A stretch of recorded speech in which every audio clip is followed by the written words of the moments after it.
What's good, everybody? It's your boy Ronald, aka the Boy Game Bruh, and today I have another mini review for you guys. Big shout out to the people at All Play Games, and today I'm talking about the small box game Grunts. So do me a favor, rotate your phone. I'm gonna have everything laid out, and I'm gonna explain how Grunts work in three, two, one. All right, everybody, I have everything set up for the two-player game Grunts. This is the components that you have. I do have the deluxe edition, so it came with the premium metal tokens, and there's a expansion called supplies, but I'm leaving that out for this particular review. So what you're trying to do in Grunts, you're trying to one defend your control point.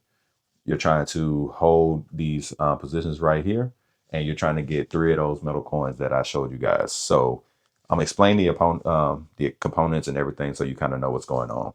So we have the actual captain. The captain, he is the main man who is able to move your grunts, which are these people right here. So that's what he does. He has a very unique thing to where he can move one, and then your grunts can also, once they're deployed in your deployment zones, they're able to move one as well. But the fun thing about the captain is, let's say if the captain decides he wants to move diagonal, all the pieces that are around him, the grunts move diagonal as well. So in this example, if I move this guy here, then this guy's going to go up, and then this guy's going to go up as well. So that is a really cool thing about the commander. We also have the tanks, which the tank bases right here. They have magnets in them, and they do different stuff depending on what you attach to them. So let's do this for an example. So we of course we have the actual cannon. See how that snaps right on there. You can put the cannon on there. The cannon moves, I believe it can move up to two spaces if I'm not mistaken. So the cannon can move up to two spaces on their turn. Yeah, I'm just verifying that. Yeah, they can move up to two spaces. And of course, the cannon can shoot the ground units. It can shoot other tanks. It can blow up stuff. It can hold the control point. That's what the tank do. Then we have the anti-air attachment that snaps right over there on top. The anti-air can stop those pesky, annoying planes. So you can put the anti-air there. They have the same movement speed where they can have to move vertically or horizontally. So they can move up to 1, 2 because it's a tank piece. Then you also have I think it's called the convoy. I'm gonna just call it the convoy, where you can attach something on top of here. You can put this little thing right here to deploy troops wherever. The fun thing about this one is this one can move up to three spaces, and this one can move diagonally. So if you put this one here, you're gonna, let's say you do the move, then you can move up to three spaces right here. And then if you want to deploy a unit, you can actually deploy a unit from there on to the side from the vertical or left or right, so it can move anywhere around in the same area.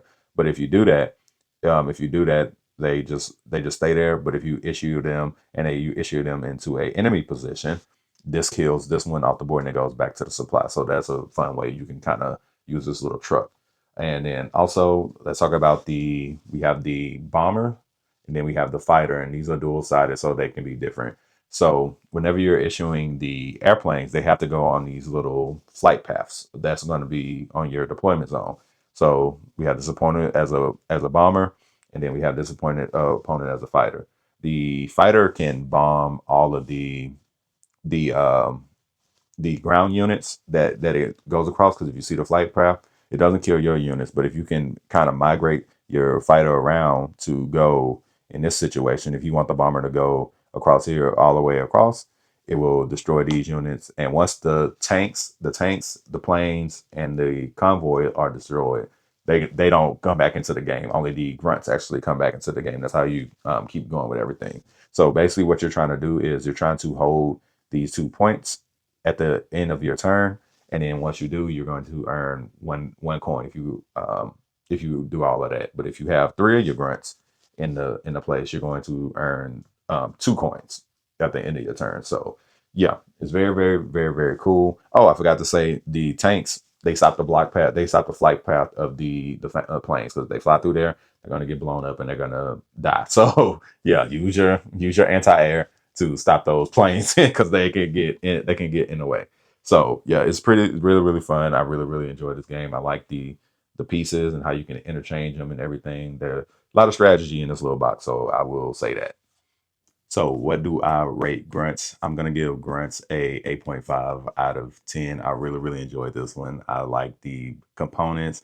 I love the tactical warfare. I love that it's easy to take out. I love that it's easy to teach.